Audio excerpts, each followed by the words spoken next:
Okay, today we are going to talk about Nick Martin, the 49ers third round pick, who was pretty polarizing because a lot of draft pundits felt like he was overdrafted. So here he is actually in the middle, and that's where he's going to live for most of this. He kind of gets sealed. There were plays, not so much in this game, but over the course of his career where he is running out of his gaps, and that is actually a negative that you will find on most of his scouting reports. But today I want to show how the box score can be a little bit overrated because I watched Arkansas and he had 13 tackles, 9 run stops. He had a pair of quarterback hits. He had another pressure.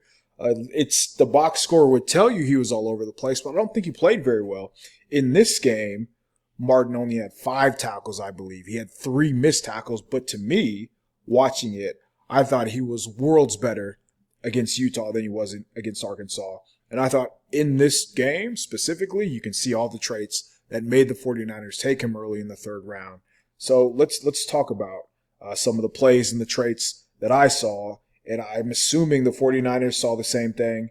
And it's also important to point out that, hey, we're talking about a player who, a position where like the 49ers need. The linebacker is a big need because they have D Winners, but D Winners lived on the injury report last year.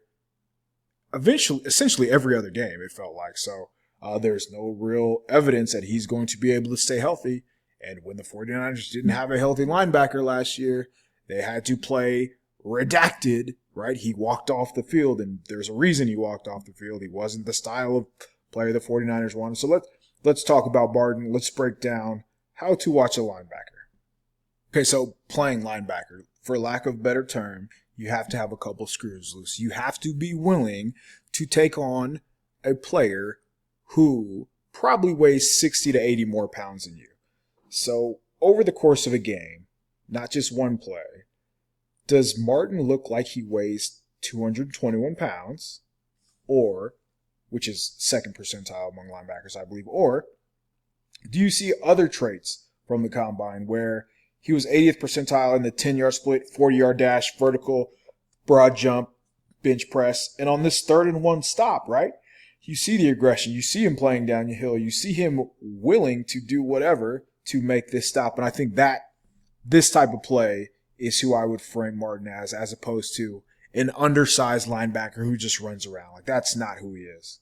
All right, it's also important to point out, like, how is Martin going to win, right? So he is 221 pounds. There's no skating around that, but if he shows proof on film where you don't have to guess, right, that he can win against linemen, great. Any weight questions, throw him out of the window. Here he is, and a lot of this is just beating the guy to his spot. You can see him use his hands right there. Yes, it's not a run play, but I don't care what happens in the rest of the play. I just want to see if this player gets to his gap, and if he wins. Does he get to his gap? Yes. Does he win? Yes. Is that a check? Yes. That's a positive play. Similar example, right? How will he win? This is on the next series. Here is Martin, and this time we're going the other direction. He sees clear, and he shoots the gap. That's all I want to see, right? I want to see, do you acknowledge what's going on? Is there a gap for you to run through? Do you take it? Yes, he does. It is not a run play. Everything does not have to be a tackle. Tackle does not mean it was a good play for you. So here we're just looking at process. And the process for Martin on this play was good. Again, this is not going to be a box score video, right? I mentioned he had 5 tackles. He had 3 missed tackles. Don't care. Get to your gap, take on the block, make the running back redirect. Essentially, that is how to linebacker 101. Here's Martin right here. Clear and cloudy is you'll hear me reference this a lot when talking about linebackers. Is the gap clear? Is the gap geez, easy for me to say. Is the gap clear or is the gap cloudy? That, folks, is as clear as it gets. What should he do? He should take it. Great job right there. So takes on the pulling guard, and he does so with not his entire body, but his shoulder, like half his shoulder. Why? Because if I do this and the running back comes here, I can have this half to make a tackle. Perfect. That you cannot play that any better. There are some times where linebacker would just scream upfield, but the goal is to get to the heels of the offensive line. Where does he stop? The heels of the offensive line. Just make the running back cut up field, spill it back to the rest of your defenders. Next year, the 49ers will never have a linebacker wearing 22. Instead, that will be number 54. What will 54 do? No, he will not try to run over the top of that block. What he will do instead is he will see the gap that is created from the backside, this giant gap right here, scream underneath, and clean up that tackle for a backfield, for a tackle for loss. So, again, process, Martin does his job. It does not reflect on the stat sheet in the box score, but that is a hell of a play, and that is a positive play. And so Martin's a four-year junior. He understands how to play at 221 pounds. How do you play at 221 pounds? You get to half a man, and that's what I look for. I want to see, is he consistently getting to half a man, as we just showed, right, when taking on a blocker. Here's another example right in front of us, right in front of him. Just stay on half of him. That is good. Again, it doesn't have to be involved in the play. He gets to a half, and when he gets to a half, that's when your athleticism can take over, and you're going to win with speed from there. But I like that he is not getting reached because he could easily get right here, play downhill, get to a half, make the play. That's exactly what Martin does here. The linebacker can be tricky because, and here's Martin, by the way, not everything is clear. So there are times where that gap you are responsible for is cloudy. You're going to have to wait. You're going to have to be patient. And here, and I wanted to show this angle first just so you can see like the explosion after 1, 2, 3 steps where he just goes and phew, makes a decision, makes a stop. But back to the whole clear cloudy point, I thought right here you see good timing on when he declares, good patience, not just running upfield and taking yourself out of the block, taking yourself out of the picture. This puller is going to kind of tell you what to do. He goes too wide. Okay, great. I have an angle. I'm going to make that play. And it's all about what the running back does at the same time, right? Let the running back declare what he needs, what you are going to do. Sure enough, comes my way. I'll take that. That's a high level IQ play. All right, so here's where box scores can lie, right? Because you see Martin right here. He's lined up, head up over the head up over the left guard, and now he's over the right guard. So instantly you're thinking, wait, how? He makes a tackle for loss. So my instant reaction was, wait, he's wrong, even though technically he's right because he finished the play. But the more I watched, the more I thought about it, I'm thinking of a player who is processing everything in front of him. More than likely, he is responsible for this player. So you can see him kind of shuffling over, same thing, right? Fit inside the puller.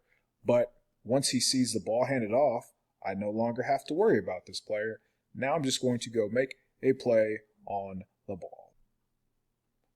And that's exactly what he does here. So I really have no qualms with this play. The more that I watch it, the more I'm thinking of a guy who found a way to get to the ball. So yeah, that would be a plus on that play for me. One of the things that I think draft evaluators really struggle with is valuing the run and valuing run blitzes. I think Martin's an excellent blitzer, which in turn will make him a very good run defender. Just because if you watch this play, the chaos that his speed and aggression can cause. So this puller is not intended to block the linebacker. He's going to take the first threat because he's there, but instantly, right, that does not look like a 221-pounder. Forces the running back to redirect, and it's a tackle for loss because the run blitz was effective. Last year, again, when we're talking about redacted, not the greatest run blitzer, and that's being kind. So just the night and day athleticism, aggression from Martin to what was on the field for the majority of the season last year for the 49ers could not be more different. And I think that last play is a great example of how. Here's Martin right here. It's an unblocked tackle for loss. And again, it doesn't really mean anything in the grand scheme of things, like when you're evaluating a player because he's unblocked. But Sports Info Solutions has a stat called hit or ball percentage, and it really combines data for how often a player really makes a tackle, makes a hit, or is just around the ball. It tries to measure defensive impact. Martin was he was fourth in the class in hit or ball percentage among linebackers. He was also third in tackle percentage, right? So that tells you he lives around the ball. When you have an opportunity to live around the ball, you are going to make a lot of plays. There are also times when you live around the ball and you miss. I've mentioned the missed tackle, so let's talk about a missed tackle. And there were two that we need to point out, so let's just skip to those, the missed tackles in this game and how it is going to be something that we have to watch with Martin. I assume that's why many pundits had him going later in the draft, so let's get there. Okay, so here's Martin. He's the only second-level defender. Are you focused on the results, or are you focused on the process? The result would tell you it's a horrific play because there's Martin in the backfield, but 1, 2, 3, who didn't miss a tackle on this play? If we're going by the process, you can see that Martin does a good job of slow playing, getting to his gap, being where he needs to be. So he makes the right read. Running back declares, okay, it's a stretch. I need to be there. I'm exactly where I need to be. From here, it looks like he might not make the play, but speed. He's at the right hip too. You want to be on their inside hip. So everything is right. But there's no reason for him to leave his feet here. That would be the coaching point. You are so explosive that the speed you generate all goes out the window the second you leave your feet. So use that force from the speed you built up to run through the ball carrier, and that should be a tackle for loss. Does not work out that way. Watch the safety get shook right here. That's pretty tough. But, it's not a good play. You are hoping, if you simulate this 9 other times, those 9 times go your way, and it's a TFL instead of whatever 50, 60-yard run that was. Okay, before we show the next missed tackle, I do want to highlight this play because left guard, linebacker. Again, remember, 221 pounds. How is a 221-pounder going to deal with a left guard who's going to be coming to take his head off? And to me, you can tell a lot about a player's competitiveness when they are going up against somebody who is clearly, much, much heavier than he is. And there's a stalemate right here, right? He gets his hands on Martin first, but you see him fight. You see him throw him out of the way. So to me, I like that. It doesn't have any effect on the play. But again, it's all about competitiveness and trying to win every single play. And I thought Martin showed it on that play. All right, start next series. First down. Martin is going to be the in-man line of scrimmage. He is going to blitz. Every player's dream right here. Free run at the quarterback. And miss. So instead of 1st and 20, it is 1st and 10. The offense gets an explosive play, or sorry, not explosive play, but a first down. When it should be 1st and 20, you should be behind the sticks, should be ready for, the offense should be ready to get on the field because sacks are almost as good as turnovers, but man, I don't know what the coach report is, right? Don't be as aggressive. No, you're never going to tell that to a player. Just come in under control. You are the better athlete 9 out of 10 times. Again, if you simulate this one 9 out of 10 times, Martin's going to win that, but he doesn't here. If we're just thinking about the process, yes, it's a missed tackle. Yes, it looks bad. Yes, they got another fresh set of downs. But if you were to play that over 10 more times, how many times will the quarterback win? Probably never. So it's tough to really ding a player when these are the missed tackles, when that is what a negative looks like, because more often than not, I'd assume Martin's going to win that. Okay, here's Martin as a run blitzer, and you get to see his athleticism here. You get to see the power of causing chaos in the backfield. So the center has no chance, no shot. And because the center has no shot, now the left guard has to pick him up. And now that leaves nobody else to block the rest of the defenders. And because he's able to get into the gap quick enough and get into the backfield quick enough, running back doesn't even get to the front side of the formation, right? He never crosses the center. The center's right on the hash. He really never gets a chance to get across and has to cut back. Should be a tackle for loss, but again, that's what the aggression that Martin is going to bring and how valuable his run blitzing can be and the type of chaos it will cause. So I think that is a very positive play for Martin. Okay, so very next play, you see sideline to sideline. I know people are obsessed with these sideline to sideline plays. We know Martin's fast. He runs a 4.5. We just saw him zoom past the center. But it is nice to know, I think, on this play, it's less about making these sideline-to-sideline tackles for a run stop of 3 yards, whatever it may be. And you see him get hung up right here. Like this could have easily affected the play when he makes contact with the offensive lineman, but he keeps working over the top and is able to finish for a stop. So that's what I like to see. Okay, so sideline-to-sideline plays might get like the highlights, but this is what I want to see. I want to see a linebacker fit inside of the pulling block. The puller is not always going to be an offensive lineman. That person coming in motion is the puller. Watch Martin scrape over the top. Scrape. And he could easily, right, I see the puller. What am I going to try to do? I'm going to try to beat him to the spot, right? Because I'm so fast, I'm going to overrun here. That is not what happens. And this is a sign of a disciplined player who understands his assignment. So scrape, fits inside, knifes. And the defense is able to make the play. That is a beautiful play. I imagine these are the kind of plays that would get Johnny Holland, Robert Saleh excited because he does his job, and it's not going to be flashy, but give me a linebacker who's smart enough to fit inside the puller every day of the week, and you are going to be successful. All right, very next play. In man of the line of scrimmage here. Unblocked. That's speed, and again, if we're simulating these plays, this is what most of them would look like if Martin had an unblocked track at the quarterback. He's going to make them make a bad decision. Hopefully, whoever was this, Dialmado Lenore, is this Renardo Green next year? Whoever it may be, they're able to pick this off, but that's what you want to see, right? Like that's the athleticism, and that's the speed and the chaos that he can cause, that Martin does cause. So this is more likely to happen than the missed tackles leading to explosive plays. But I wanted to show that just for athleticism purposes, really. Hey, that's pretty much it. Here's the last play. Here's Martin, wins with speed, gets to his gap, doesn't run upfield, gets to the half man, and finishes the play. There are plenty of examples throughout this game where he's doing just that, right? He's always playing downhill. He's playing aggressive.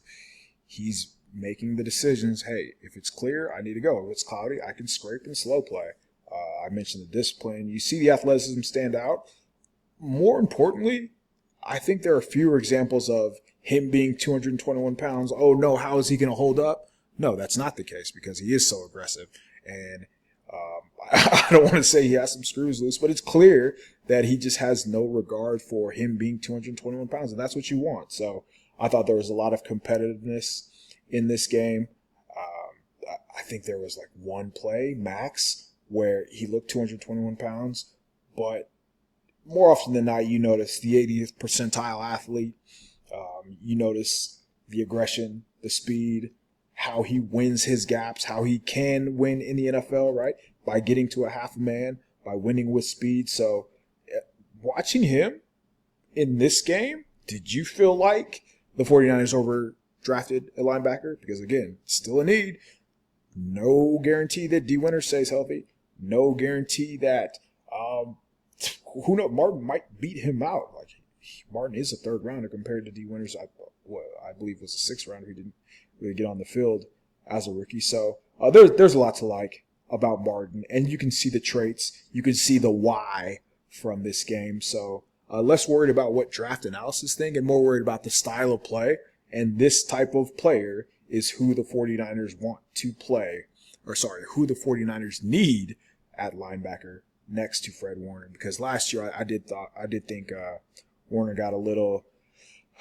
was doing Redacted's job for him, and that kind of led to some bad plays. Not to take away from Warner. Obviously, he's an All-Pro and still one of the best linebackers, if not the best linebacker in the game. But I think having another speed merchant like Martin, who you can see on this play, just so aggressive, I think that's going to go a long way for the 49ers defense, but also for Fred Warner. So again, third round, filled a need. Not sure what else experts were expecting. I don't see a late day 3 player here. You see the traits. You see everything you need to in a linebacker. So it's understandable why the 49ers were able to make this pick. So that'll do it for me on Nick Martin, Oklahoma State, third round pick of the 49ers. Please like, subscribe, comment. Next up, Mykel Williams, Georgia.